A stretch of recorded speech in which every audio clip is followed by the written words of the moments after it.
Herencia filosófica e identidad cultural latinoamericana. Una comprensión dialéctica del desarrollo de la filosofía, lo mismo en América Latina que en cualquier parte del mundo, ¿no?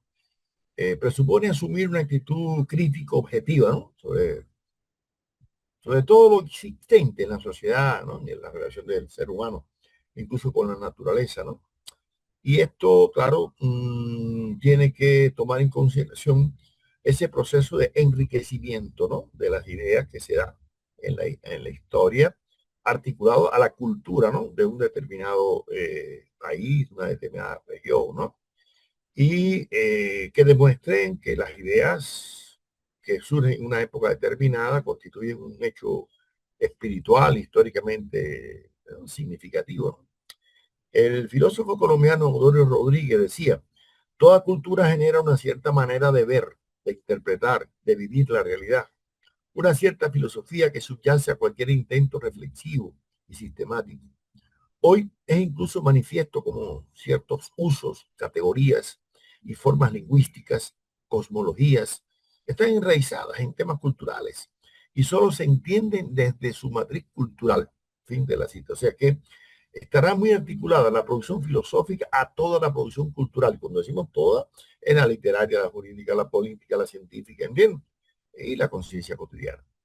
Ahora, el concepto de herencia es un concepto que Hegel le dio mucha importancia en sus lecciones de historia de la filosofía, que como sabemos no las escribió él directamente, sino que eran notas de los estudiantes, ¿no? Sobre su conferencia de historia de la filosofía. Hegel, desde la primera parte del análisis teórico sobre los conceptos de filosofía y de herencia, le da una significación porque para él, y yo coincido con eso, no todo debe formar parte de la herencia, ¿no? Filosófica en este caso, ¿no? Y sobre todo, con esa proliferación de ideas filosóficas que se da en el mundo en general, pero en particular en América Latina, desde el siglo XIX para acá, hay que ser cuidadosos y hacerse la pregunta, bueno, ¿será que todo lo que se ha producido filosóficamente es heredable, ¿no? Debe ser asumido, debe ser cultivado, estimulado, promovido. Bueno, es una cuestión que la dejo al análisis. Primero, yo soy del criterio de que, y eso cada quien puede pensar otra cosa, de que en ninguna época histórica todo lo que ha elaborado el pensamiento humano por la, ¿no?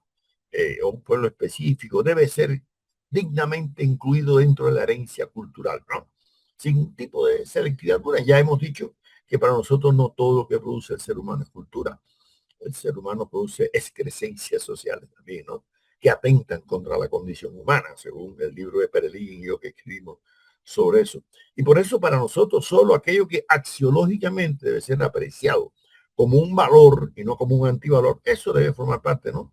Ah, depende de quién es el juez, claro. Depende de quién valore si una idea filosófica es válida o no, claro. Depende de perspectivas ideológicas del valor, claro, también, ¿no? Ahora, como hemos dicho que en la cultura no hay todo lo que produce el ser humano, sino aquello que vincula grados de libertad. Yo diría que para analizar la herencia filosófica de América Latina hay que ver en qué medida pues han contribuido, ¿no? A enriquecer esa libertad. Libertad en el sentido no solamente político o jurídico, no, libertad en el sentido epistemológico, ¿no? De enriquecimiento, ¿no? Del conocimiento que tenga el ser humano. Y yo creo que es una de las tareas principales de la investigación histórico-filosófica.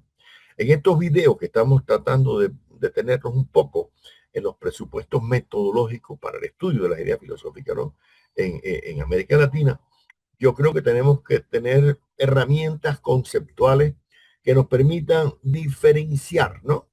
Y decir, bueno, ¿será que aquellas ideas de carácter misantrópico, misógino, nihilista, pesimista, oscurantista, deben ser parte también de la herencia filosófica? Bueno, yo diría que hay que conocerlas, hay que estudiarlas. No se pueden ocultar. ¿Por qué?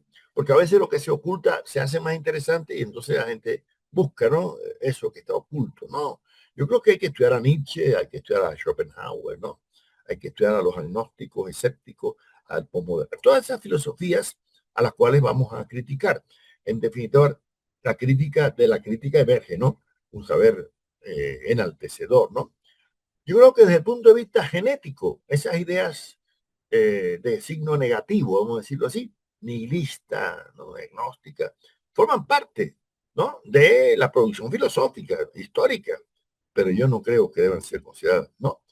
¿Por qué? Porque para mí lo que debe ser cultivado como herencia filosófica es la tradición humanista, el optimismo epistemológico, ético, ¿no? Las manifestaciones de confianza en el progreso social, en la capacidad humana de conocerse y de enriquecerse, ¿no? En la perfectibilidad humana. Yo creo que esos son los elementos que hemos tratado de destacar en estos videos que estamos haciendo sobre la historia de la filosofía en América Latina y que hemos detenido en algunos países, ¿no? En particular, como vamos a seguirlo haciendo en el futuro, ¿no? O sea que aquellas ideas que forman, digamos, la vanguardia de la producción filosófica de un país es lo que yo creo debe formar parte, ¿no? De la herencia, ¿no? Filosófica, aunque independientemente puedan ser, digamos, estudiadas o no. Yo creo que una investigación histórico-filosófica tiene que apoyarse, ¿no? En una perspectiva holista, compleja, dialéctica, materialista, ¿no? En que con rigor debe asumir, ¿no? Todo lo que se ha producido, pero diferenciándolo, ¿no? No poniéndolo todo en un mismo lado, porque realmente el tesoro del pensamiento filosófico y de la cultura universal siempre ha sido selectivo y ha trascendido a su época aquello que es clásico. ¿Y qué es lo que es clásico? Lo que mejor se responde a un momento histórico determinado, ¿no es así? Y eso tiene que ver con los conceptos de identidad y autenticidad que en cierta medida en videos anteriores lo hemos valorado, pero no con esta forma que vamos a hacerlo ahora. Primero, el concepto de identidad es un concepto formal, ¿no? Que viene del mundo antiguo, que si A es igual a, bueno, pero eso es en el pensamiento. En la realidad nada es idéntico a nada, porque ni en el mundo natural, ni en la sociedad, nunca es nada idéntico, siempre hay diferencias, ¿no? Ontológicas en las cosas que existen, ¿no? Por lo tanto, hablar de una identidad cultural puede ser muy bello. Y claro que se trata de buscar elementos que nos identifican, ¿no? A los latinoamericanos y que nos separan de los norteamericanos, de los europeos, de los africanos, de los asiáticos. Pero cuidado, porque el concepto de identidad cultural también tiene una carga ideológica. Primero, este concepto comenzó a tomar fuerza en la época de la lucha contra el colonialismo, ¿no? Sobre todo cuando se da un proceso de liberación nacional después de la Segunda Guerra Mundial, ¿no? Es que en los años 50 sabemos que los países del África comienzan una lucha contra el colonialismo, también los del Asia, Vietnam, etcétera, ¿no? Y eso da lugar a que empiecen a surgir incluso organismos internacionales, ¿no? Que hablan de la identidad africana, de la identidad, ¿no? Ya América Latina desde el siglo XIX hablaba de una identidad, ¿no? Latinoamericana. Aquellos pensadores del XIX, Francisco Bilbao, Justo Rosemena, Samper, el propio José Martí hablaba, ¿no? De nuestra América, todo eso, ¿no? Pero cuando en el siglo XX empiezan a conformarse ya bloques, incluso políticos y económicos, ¿no? Como o sea, en la integración panafricana, ¿no? O panárabe, ¿no? Empieza, ¿no? Y también eso tiene que ver con proyectos de integración que se dan acá en América Latina, ¿no? Pero en ese momento es que toma más fuerza el tema de la identidad cultural. Y yo creo que está bien que contribuya a este concepto a la consolidación de la conciencia nacional, de la cultura nacional, de la defensa incluso regional, ¿no es así? Pero hay que tomar en cuenta que incluso a veces dentro de un mismo país hay diferencias extraordinarias entre regiones, ¿no? De un mismo país. Sucede en casi todos los países, ¿no? De América Latina.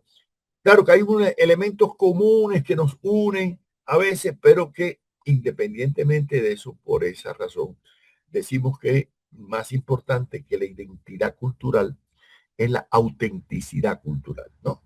Es decir, lo que se corresponde a un momento histórico determinado, ¿no? Y yo creo que eso presupone el autoconocimiento de un pueblo. Y la filosofía siempre ha sido, bueno, Hegel llamaba que la filosofía era una época expresada en conceptos, ¿no? Eso es una definición hegeliana que creo que tiene cierto valor, ¿no? porque la filosofía ayuda a un pueblo a conocerse a sí mismo. Francisco de Miranda, que es el filósofo y precursor de la independencia, la integración latinoamericana, el ilustre venezolano del siglo XVIII, decía que un pueblo que no conozca la filosofía está condenado a ser esclavo, ¿no? O sea que la filosofía es un arma teórica, pero de transformación práctica, ¿no? En la medida que el ser humano va conociendo sus propias condiciones de vida, de su existencia, va reflexionando filosóficamente, toma conciencia de la necesidad de emanciparse, ¿no? De luchar contra lo que oprime, lo enajena, no frena. Y ahí la filosofía juega un papel emancipador, ¿no?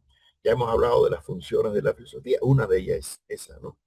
Ahora, yo creo que la historia se encarga de depurar aquellas ideas filosóficas que no son aportadoras a ese proceso de emancipación y que en lugar de ser desalienadoras son alienantes, es decir, que limitan la capacidad, el enriquecimiento del ser humano en su vínculo con la naturaleza, con la sociedad o consigo mismo, ¿no?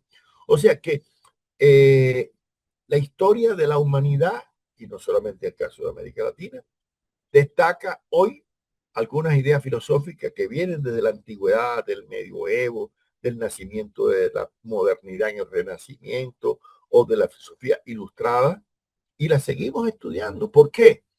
Porque fueron válidas en su tiempo y siguen siendo válidas, muchas de ellas hoy, ¿no?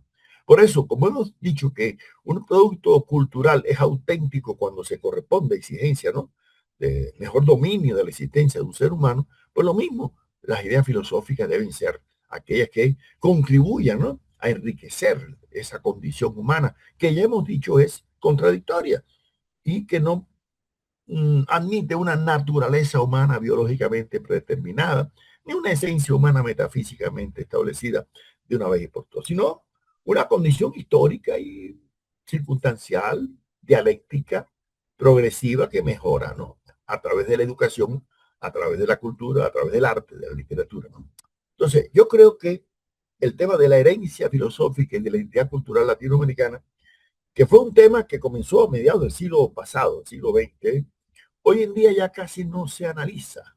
No es un tema de primer orden, vamos a decirlo así. ¿Por qué? Bueno, tal vez ya los estudiadores de la filosofía se han percatado de una cosa tan elemental como que, bueno, que ante la imposibilidad de ser idéntico, porque además es muy aburrido ser idéntico, ¿no es así? Lo más importante es ser auténtico. Y auténtico implica que nuestras ideas filosóficas de hoy tengan algún tipo de validez para el mañana, de la misma forma que ideas filosóficas del pasado tienen validez